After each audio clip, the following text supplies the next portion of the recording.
1. Intro. Your mind isn't exhausted, it's overwhelmed.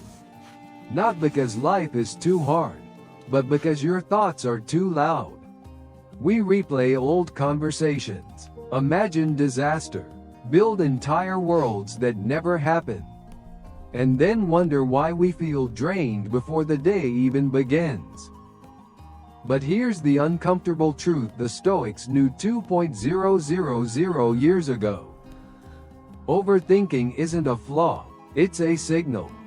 A sign that your mind is trying to control things that were never in your hands. And the moment you understand that, the noise quiets instantly. In the next few minutes, I'll show you the exact Stoic trick Marcus Aurelius used when his mind spiraled. A method simple enough for a busy emperor, powerful enough to change your day to day. Before we dive deeper, take 1 second to subscribe to Legacy of Thinkers. If clarity, calm, and the power of ancient wisdom matter to you, you belong here. Now, let's begin. 2. The story. Ethan didn't notice when it started. One small mistake at work. A message left on seen, a quiet moment in the evening. His mind filled the silence with stories.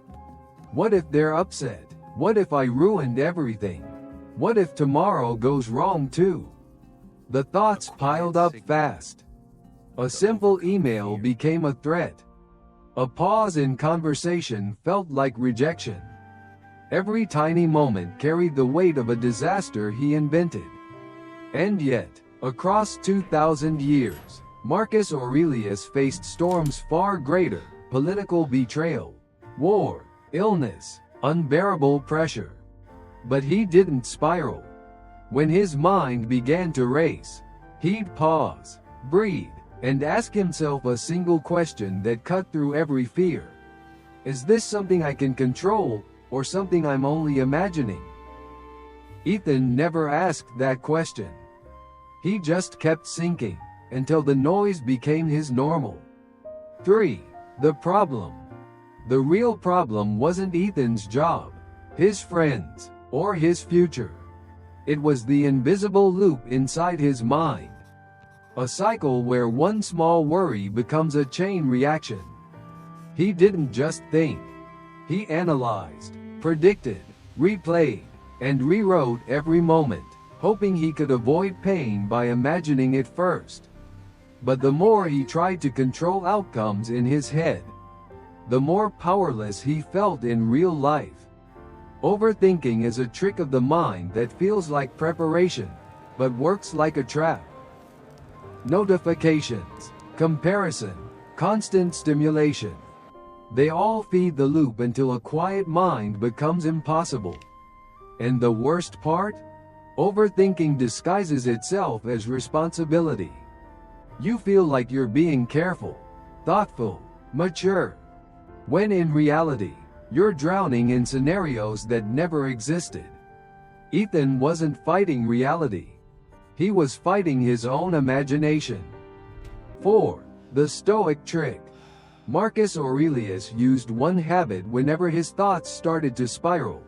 A habit so simple it almost feels too small to matter, yet powerful enough to reshape the entire mind. He called it the act of separation. The moment a fear, worry, or imagined catastrophe appeared, he would stop and ask one question. Is this within my control, or outside it?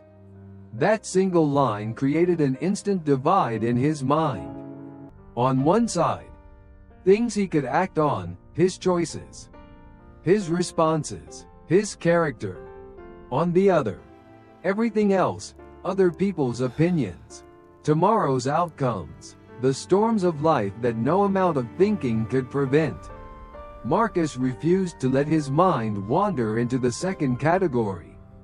To him, that was wasted life. He wrote, "Nothing has the power to disturb you unless you let it." Ethan, like most of us, lived entirely in the second category. His overthinking came from trying to control whispers, assumptions, reactions, futures that didn't exist. The Stoic trick is brutally simple. Separate what is real from what is imagined. Act only on the real. Release the imagined. When Marcus did this, the noise quieted instantly. Not because life got easier, but because his mind stopped wrestling with shadows. 5. Breakdown. Look at the moments when Ethan spiraled. When someone didn't text back, he assumed he'd done something wrong. When a coworker seemed distant, he replayed the entire week searching for clues. When a small task went off track, he imagined losing his job. Now apply the Stoic trick. Was any of that truly in his control? He couldn't control someone's mood, the timing of a message, or the future of a job he hadn't even lost.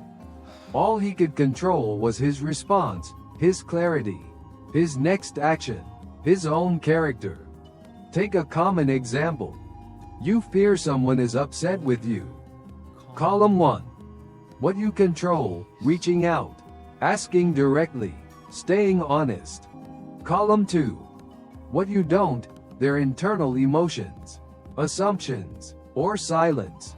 Most of what we stress about lies entirely in column 2. Another example. Fear of failure. You control preparation, effort, learning. You don't control outcomes, timing, or how others react. Overthinking collapses the two columns into one giant storm. The Stoic trick separates them again. And once they're separated, the mind stops trying to solve problems that don't belong to it. 6. The shift. Something subtle changed the moment Ethan tried the Stoic trick. He didn't feel a dramatic breakthrough, no fireworks, no instant enlightenment. Instead, it was something quieter. His mind simply stopped chasing every thought. For the first time in months, he realized he didn't have to follow every fear to the end. He could look at a thought and say, "Not mine," and let it go. The tension in his shoulders eased. His breathing slowed. The noise, the pressure, the imaginary storms, they all softened. This is the shift Marcus Aurelius wrote about. When you separate what you control from what you don't, your mind regains its footing. It stops running into the future and returns to where your power actually lives. The present moment. Ethan noticed something else too. When he focused only on what he could act on, his confidence grew. Decisions felt lighter. Silence felt safer. Uncertainty no longer felt like a threat, just part of the landscape of life. He didn't become fearless. He simply stopped feeding the fears that never belonged to him. 7. The takeaway.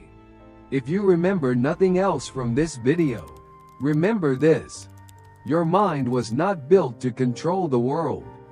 It was built to control you. Your choices, your focus, your character. Overthinking is what happens when a good mind tries to do a job it was never meant to do. The Stoic trick is your way out. Separate what is real from what is imagined. Act on what is in your hands. Release what is not. You don't have to be an emperor to practice this. You don't need a perfect morning routine, the right journal, or a quiet cabin in the woods. You just need one honest moment with yourself. And the courage to say, "This thought is not mine to solve." If this message helped quiet even one corner of your mind, don't keep it to yourself. Someone you know is drowning in their own thoughts right now. Send this to them. Drop a comment and tell me, what is one thing you're finally willing to release today? I read what you write. If you haven't yet, hit like, subscribe, and turn on the bell for Legacy of Thinkers. This channel exists to bring ancient wisdom into the chaos of modern life, so you can live with more clarity, courage, and calm. Thank you for being here. Now go practice the trick. Your mind is quieter than you think.